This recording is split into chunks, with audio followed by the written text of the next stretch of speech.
Thank you, thank you. I love you all. We are here today to talk about the deplorable failings of this man. Ladies and gentlemen, my opponent is a turtle-faced, yellow-bellied pig. He is the missing link in evolution.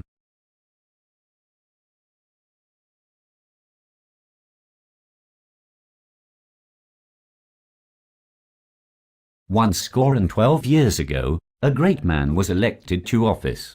He valued individual responsibility and upheld family values. He faced off with the communist threat and set the future for American capitalism. These ideas are rooted in the Christian faith and exemplify how we live in a Christian nation. Probably God's favorite one too. We face a difficult question today. We all know that engineers are the smartest people alive, and that I'm an engineer. We should instate a technocracy. What does being an engineer have to do with anything? I have an advanced degree in ballet from MIT. Ah, yes. I understand your confusion. To become a real engineer, a person undergoes extensive training in analytical capabilities and problem-solving skills.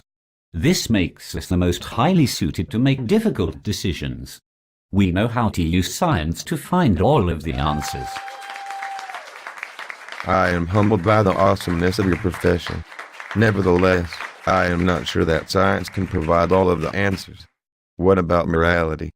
Do you believe that whatever brings the most good to the most people must be morally correct? Well, how do you measure good? If you had to make a decision between 100 people dying or a 50% chance that 200 people will die, how does science help you? How does science help you make decisions about robot ethics? Well, you may be right. Science cannot help us find all of the answers. We cannot use science to quantify the value of human life and happiness. But our engineering training makes us the kinds of people that can make good decisions. I am not sure you can even make that claim. What are the qualities to which you are referring? Well, as I said, problem-solving and logical reasoning. But these qualities do not make you a good leader. Leaders need integrity, enthusiasm, confidence, focus, and a commitment to excellence. Many engineers cannot communicate well or understand the human element. I don't know what you are talking about. I am a total people person. No, you are not. You have never even been on a date. I resemble the remark. Nevertheless, it is true. The virtues of a good leader are different than those of a good engineer. Leaders must balance the tension between quick response and well-researched decision-making.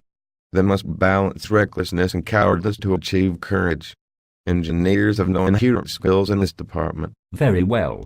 I will admit that my engineering training may not specifically prepare me to be an ideal political leader. Furthermore, I suppose you want to look at the Bible to understand the role of government and the qualities of its leaders. You are right. I stated earlier that this is a Christian nation, but this is only true inasmuch as the people of America live Christ-like lives.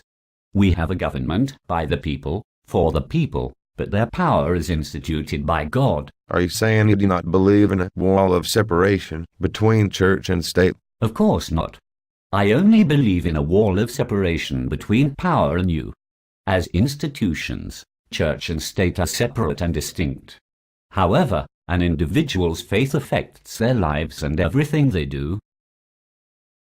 I suppose you think engineers make the best Christians. Well, of course. In all seriousness, the qualities of being a good Christian or a good leader cannot be reduced to qualities of a good engineer. So you concede my point? No. I am merely saying that one cannot apply virtue ethics to draw a reasonable conclusion. But you admit that engineers are not qualified for political office? Not necessarily qualified. With the addition of additional character requirements, I believe that engineers still may be the most qualified. Their technical status and ability does not qualify them for power, but it may help them use it better. Well, golly gee, I should have become an engineer. Darn. Yes, you should have. Your potential income ceiling would likely be much higher than it currently is. So even though technocracy is not the answer because science cannot solve all problems, engineers are still awesome and are probably better equipped for power than a ballerina. I win.